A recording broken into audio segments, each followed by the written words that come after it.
Welcome to Hustle and Flow with Heather Hubbard, episode 109. Hi, I'm Heather Hubbard, and I was a litigator, partner, and practice group leader at an AmLaw 200 firm. I know what it takes to rise to the top. I also know all too well the toll it can take on your personal life.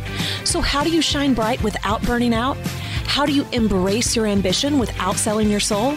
You're listening to the Hustle and Flow podcast. Welcome back. I am your host, Heather Hubbard. Thank you so much for joining me this week and every week. If you have not yet left a rating and a review on iTunes or your favorite podcast app, please take a moment to do so. It really does make a difference, and I am always super appreciative when you take the time to go out of your way and do that. So for those of you that have already done it, thank you. And if you haven't, please, please, please do so. All right, on to today's topic, which is the third and final installment of our Career Strategies series. So today we are talking about how do you grow and succeed and excel as a key rainmaker. Now, many of you may be thinking, well, I'm not a key rainmaker. I'm nowhere close to being a key rainmaker.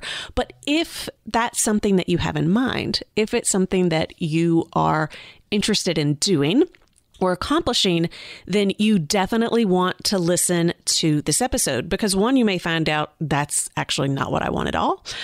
Or you may find out, oh, wow, that actually sounds easier than what I'm doing now. And it's going to give you the encouragement to really move through and hone the skills you need in the stage you're in so that you can transition to stage 3 as quickly as possible. Now, if you missed the previous 2 episodes, I just want to mention 2 things. 1, you get to choose where your career goes. All right. If you don't want to be a key rainmaker, you don't have to. That doesn't say anything about you as a lawyer or your accomplishments. Just because there are 3 stages, it does not mean that you have to want to go through all 3 stages and achieve stage 3 in order to be a successful and happy attorney. Okay?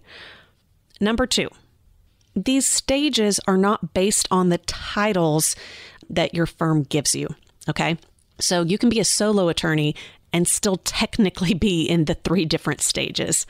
You can be in a law firm where you're not even an equity partner, but you've got a good book of business. You are a rainmaker, and you could walk away with your book of business at any moment. If that's the case, you're not in stage 2 as a partner. You are in stage 3 as a key rainmaker. And again, you could be a solo and fall in one of these categories, and I guarantee you no one's ever going to call you a key rainmaker of your solo law firm. But you could also be in big law. And in your mind, there are a lot of other key rainmakers, and you're not even close to that, but you may still qualify. You'll know you're in stage 3.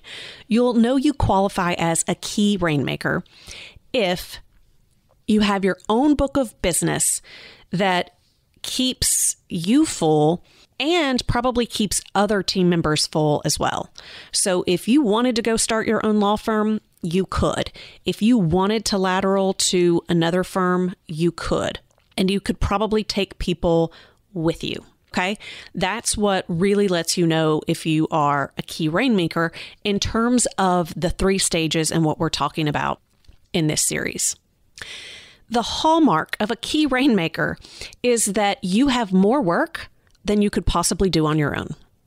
You have more work than you could possibly do on your own. And maybe you're a partner where you are doing it all on your own and you need more help, right? And I don't mean you're doing other people's work. I mean, it's your own work. Then you may be ready to transition into that key rainmaker role. And as we talk through this, if you're like, no, it's not what I want at all, then you really need to start referring work to others within your firm. Maybe help some other partners that you would love to see be successful as well. Let them take the credit. Let them take the cases. If being a key rainmaker is not really where you want to go with your career. But if you do, let's break it down. Let's talk about what you should be focusing on. If you are in stage 3, your career strategy is going to be growth. You want to grow. You want to scale. So here's what that means. It means you want to grow your team. It means you want to grow your processes. It means you want to grow your systems. It means you want to grow your existing business. It means you want to grow new business. And it means you want to grow your political clout, either in terms of your own law firm or being able to lateral or start your own firm if your firm doesn't support or recognize your growth. Because you may get paid very well and you may be valued in the sense that you have a large book of business, and so the firm that you're with is willing to pay a lot.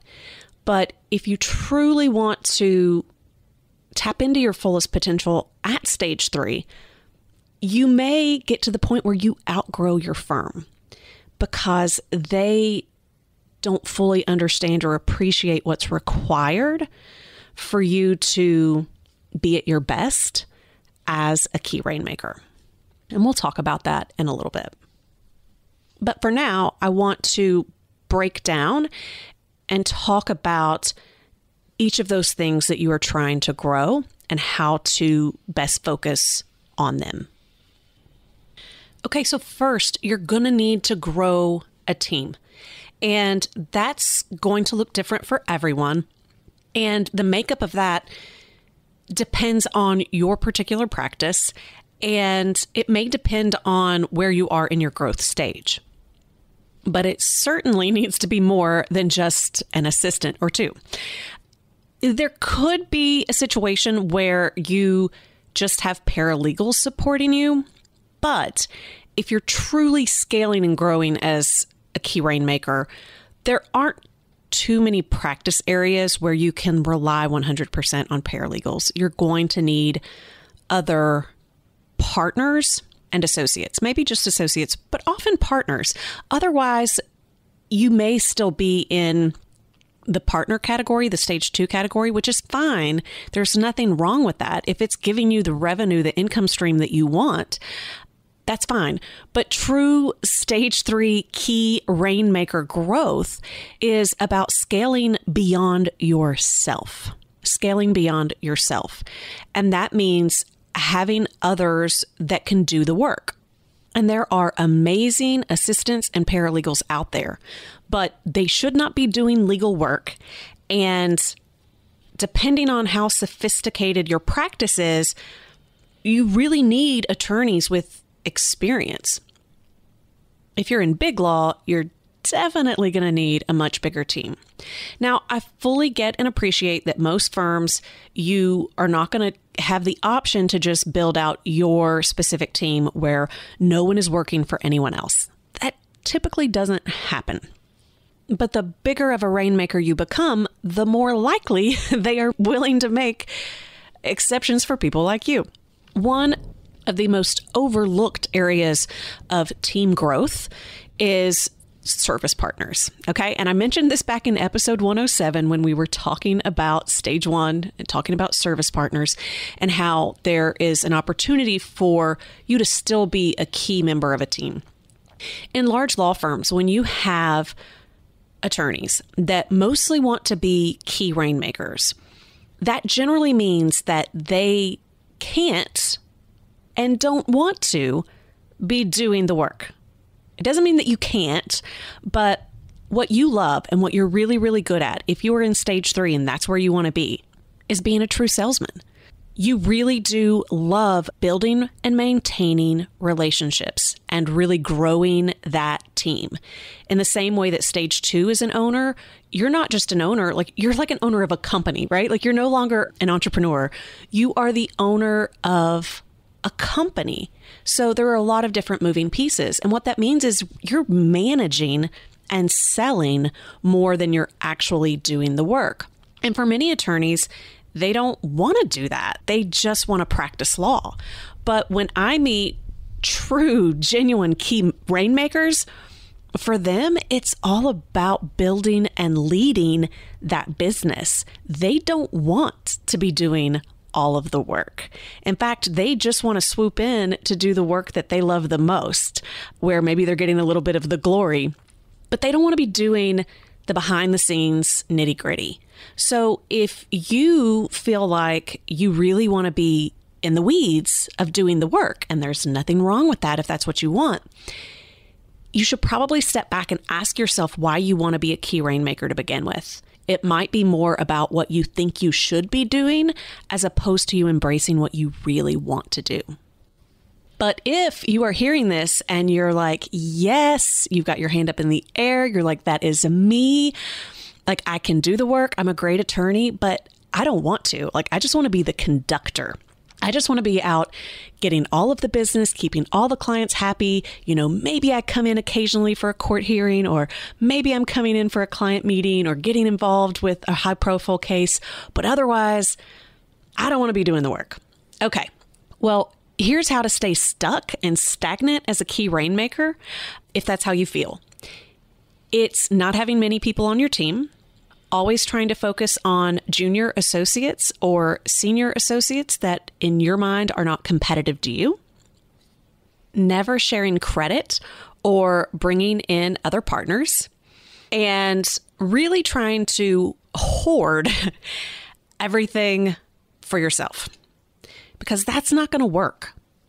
Well, I mean, I guess it could work, but you're not going to be as happy as you could be.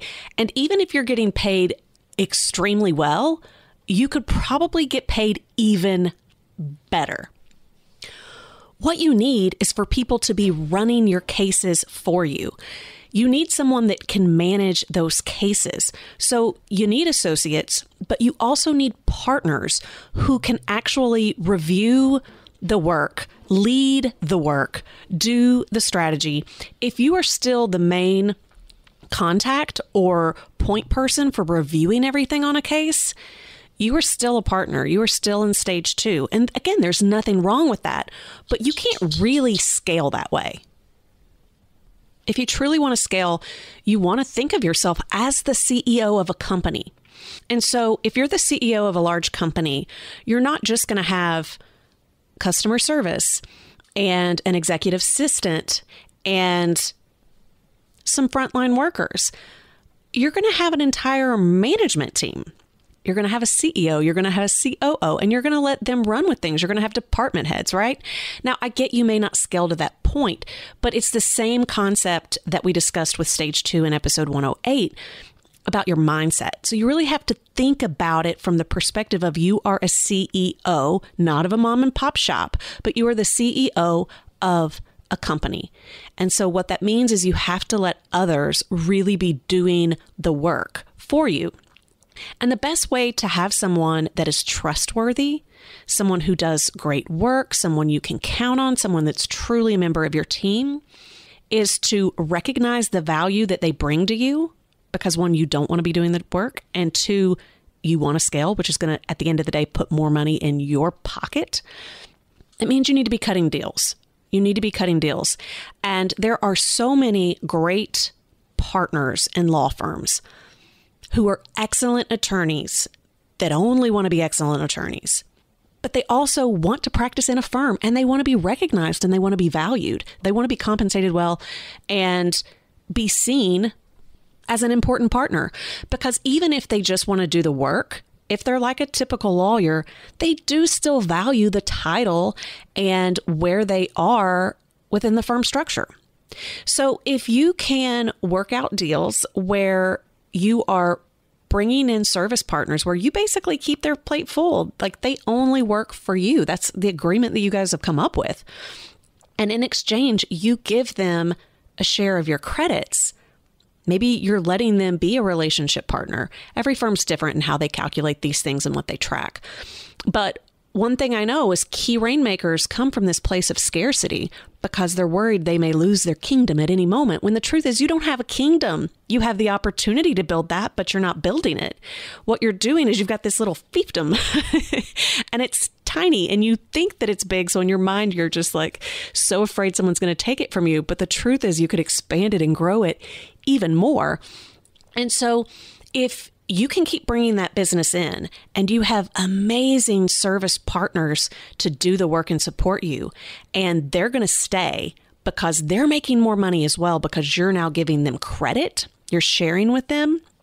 That, my friend, is a win-win-win. Okay. But you do want to look for service partners, because if you look for a partner, right? Stage 2 partner, they want their own book of business. So they're probably going to be spending time going out and developing their own leads and their own contacts. And while they're going to be a great lawyer to do your work, they're looking at their exit strategy, right? As opposed to you are their solution. And that doesn't mean that you shouldn't be sharing with those partners. It just points out how important it is for everyone to start having more frank conversations. Firms should really figure out what each person wants and help build a business that supports each and every person in that role. We're not there yet. I don't know if we'll ever get there, but you can go ahead and start doing that yourself, right? If there are people you know and like, and you're curious if they would be interested in that role, have a frank discussion. And by the way, this is a two-way street. For those of you that are partners, especially junior partners, if someone approaches you with that kind of conversation and in your mind, you're like, yeah, I really need that work and this is a great opportunity and it'll give me credit. When you know in your heart of hearts that you want to grow your own book of business and you don't want to be a service partner, don't for 2 seconds lie. Like, don't buy into that culture. I mean, that's the culture we live in the legal industry, and it's up to us to change it. So I'm all about knowing the rules and playing the games, but don't play games that you disagree with to begin with. Otherwise, you become part of the problem. And one last note on this before we move on. Good service partners are hard to find because most of them get pushed out of law firms, or they leave law firms because they don't see a path for them. Okay. So if you're an equity partner, and by the way, I know I mentioned this earlier, it doesn't matter on titles. You can be an equity partner and stay in 108 for the rest of your life.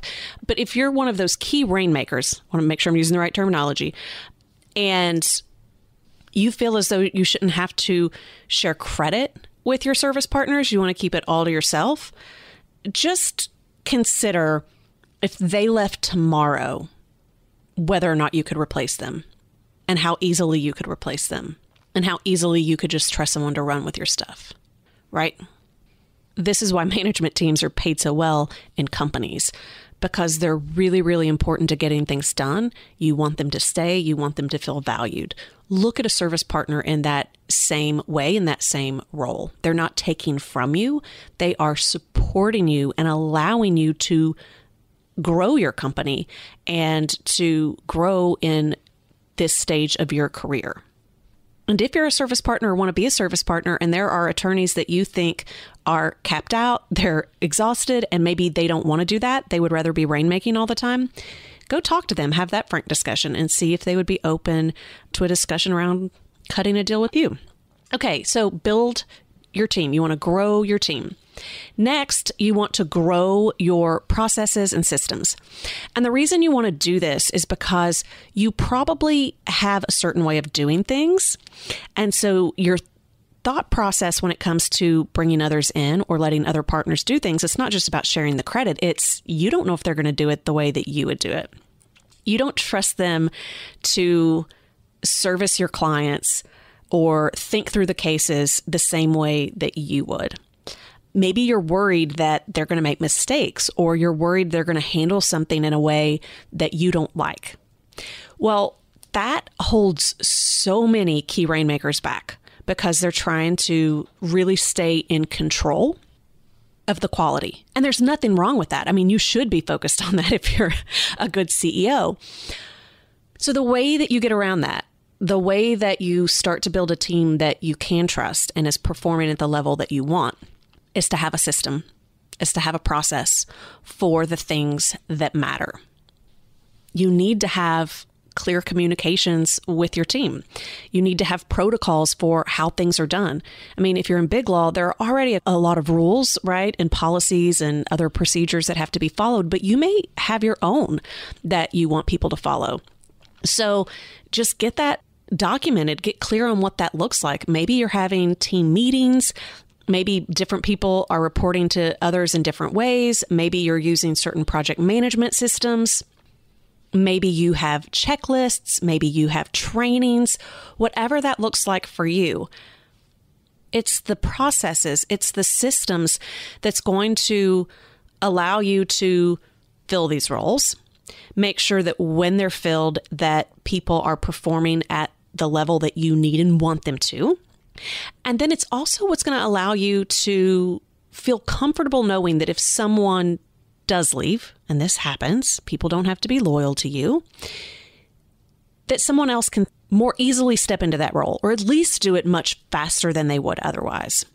Similarly, and this goes a little bit with the next thing we're going to talk about, which is when you're scaling your existing business, growing new business, because you're not doing all of the servicing and because it may not be your direct team doing the servicing, there will be times when you are referring work to others in your firm where they're just going to be running with it. And again, you may feel like, well, I don't even know if I want to refer that work out, because if it doesn't go well, then we might get fired on all of our stuff that I already have. So I'm just going to take this small cut as opposed to trying to go after all of it. Well, again, if you have certain things that you know need to be dealt with in a certain way, whether it relates to the way you communicate in client billings, whether it relates to how often that partner is communicating with you or with others, you can create your own guidelines and you can have conversations with those attorneys around whether or not they're willing to comply. And you'll know if they're BSing you or not. If they're not willing to do that, then no, you don't have to refer it to them. But having that documented and having a process to follow will make you feel better about referring work to others. I mean, think about it really from an in-house perspective. There are so many companies who have all of these different policies and procedures and guidelines around doing their work or submitting invoices or bills or anything else. It's the same concept. You're just doing it for all of the clients that you would be referring out. So in essence, you're the in-house counsel, and the partners that you're referring it to, that's your outside counsel. And you are simply protecting all of your business partners. You're protecting the company by having that documented. So just get creative in the way that you think through that. I will say, because I'm sure that there are some solos listening to this particular episode, because in their mind, they are the key rainmaker, right? Like, I'm a solo attorney, I'm the key rainmaker. If you don't have enough work where you need a full team to support you, you're probably in episode 108. And this is a mistake I see attorneys making. And that is sometimes when you're small, you focus too much on the systems and processes because you're like prepping for when all of this work comes.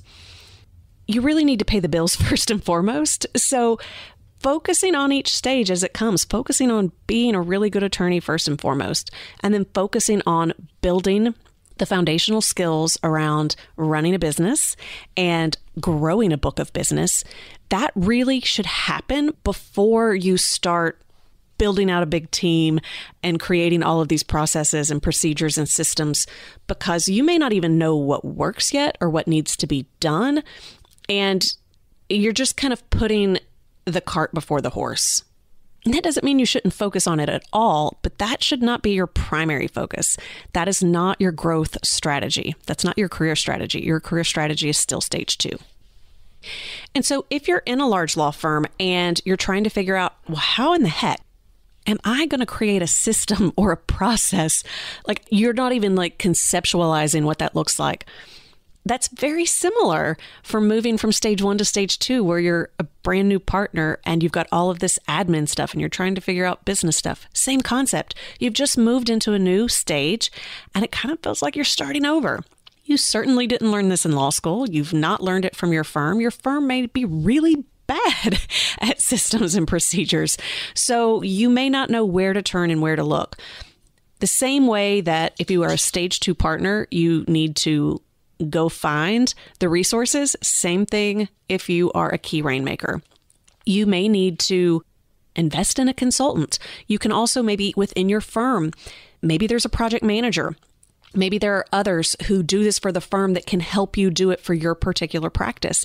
And again, you may have to outlay some cash on your own, because again, it's your business, it's your company, and it's certainly going to make you more money. Not to mention, you can always start your own firm or take this elsewhere to another firm. So it's an investment in you and your business. So the last part is scaling your existing business and also growing new business. For many key rainmakers, they feel as though they have all the work they can get. But a lot of times that's because they're still trying to practice law. And it's when you build that team out that it's going to give you more time to go focus on business.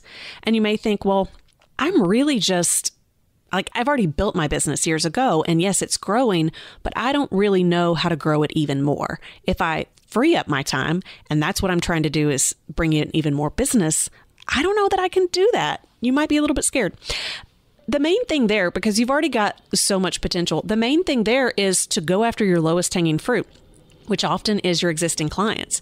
There's probably a lot of work that they're happy to give you that you've never really pitched for because you've not had the conversations out of fear that you'll have to refer that work to someone else that you don't know or trust, and you're worried that they won't be good.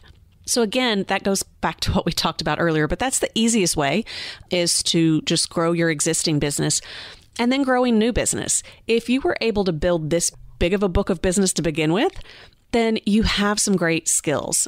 You can go learn even more.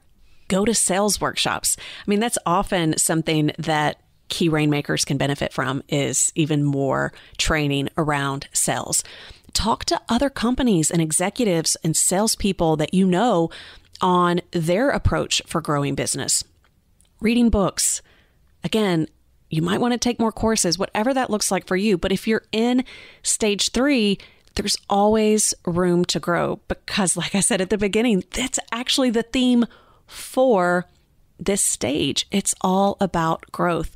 And in many ways, you're doing an amazing job, right? Most people would look at you and say that you're at the pinnacle of your career. It's what they want. But you can probably do even better and do even more if that's what you want. Don't let the way that most law firms work, or the legal industry, what they say around how you have to run a law firm or build your teams, your organizations, your structure, your procedures. No, be that CEO. Think outside the box and really scale it and grow it in new and innovative ways. I will mention this. I referred to it earlier. Some firms won't get that. They won't get it. They won't appreciate it. In fact, I know a lot of firms that have billable requirements, and they say they don't care how much business you bring in, right? They're like, we don't care that you're a rainmaker. You have to bill a certain number of hours. And if that's the case, you might want to consider going to another firm, because the firm where you're currently a partner, you're going to cap out. You're going to stagnate. And so those are really, really hard decisions. But knowing that you're in a firm that gets you and supports you and sees you just as much as a business partner than an employee, because, we talked in episode 108, stage 2 partners, that you're not an employee. If you are now a key rainmaker and your firm thinks of you as an employee, even if you're the highest paid equity partner in the firm, it's up to you as the CEO to protect and grow the investment. And that may mean taking your work elsewhere. Hopefully, if you've got an amazing team and you are a great leader, they will happily go with you. If not, you should have some great systems, some processes in place, and obviously amazing clients that will allow you to get a new team up to speed as fast as possible at your new firm, which again, you may decide is even your own. One last piece, and we'll wrap up this episode. If you truly want to be the best key rainmaker possible, right? Like if you want to grow it as big as possible, you have to be willing to let go. You have to be willing to let go. I don't know about you, but I'm a control freak. Most attorneys I know are control freaks. And this is where I am currently in my business, right? I'm moving from 108 to 109, and the biggest obstacle is me. It's 100% me, because it's hard to let go. It's really, really, really hard to let go and to trust others to do the work for you, because we tell ourselves these stories about what my clients want me. This is why a lot of key rainmakers never have a succession plan. They never set it up where others can come in and do the work when they're gone, because we tell ourselves a story that it has to be us, that no one else can do it as good as us. And that's fine. But if that's your theory, you need to stay in stage 2 and leave stage 3 alone, because that's not really what you want. And you're never truly going to excel or be successful there if you're not willing to let go and let others really run things for you. Obviously, with your strategy and your oversight, but you can't do it all on your own. Otherwise, you are a stage 2 partner. Okay, I hope that's been helpful. For me, where I'm kind of transitioning into that stage 3, I find my support from masterminds. I always participate in masterminds, and there are so many masterminds out there with CEOs and other business people because they've been doing this forever. The legal industry is a little slow to catch up. Go find people that are at your level or even ahead of you so that you can ask questions and get feedback and get support. That's what I do. I'm able to go to these women running lots of different kinds of businesses to get ideas and to share what I'm going through and to get really good feedback. So if you don't have that, but you don't really know where to look, I invite you to look into the legal masterminds that I run. I have several attorneys who have looked for masterminds elsewhere. They wanted business masterminds, but they actually really liked my approach and my people.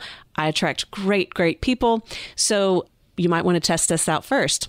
You can go to legalmasterminds.com and fill out the interest form. We are always curating great masterminds with attorneys that are similarly situated where they can truly support and help each other. So if you just want to be considered for that, we can't guarantee you a spot. We can't guarantee a cohesive group of enough people. But the more people that fill out the interest form, the more likely we are to be able to find that perfect group for you. So you can fill out that interest form at legalmasterminds.com. Thank you so much for joining me for this 3-part series. I hope it has been helpful and that you know where you should be focusing based on the stage of your career. If that's stage 1, serve. If that's stage 2, build. And if it's stage 3, grow. Thank you so much for joining me, and I'll see you next week. I am super excited to announce that the Life and Law Planner is officially here. It is more than just a calendar. It is a full planning system. If you want to take back your days, your weeks, your months, and your year, order your planner now. It will completely change your life and help you accomplish your biggest goals. There's only a limited quantity available, so go to lifeandlawplanner.com and order yours today.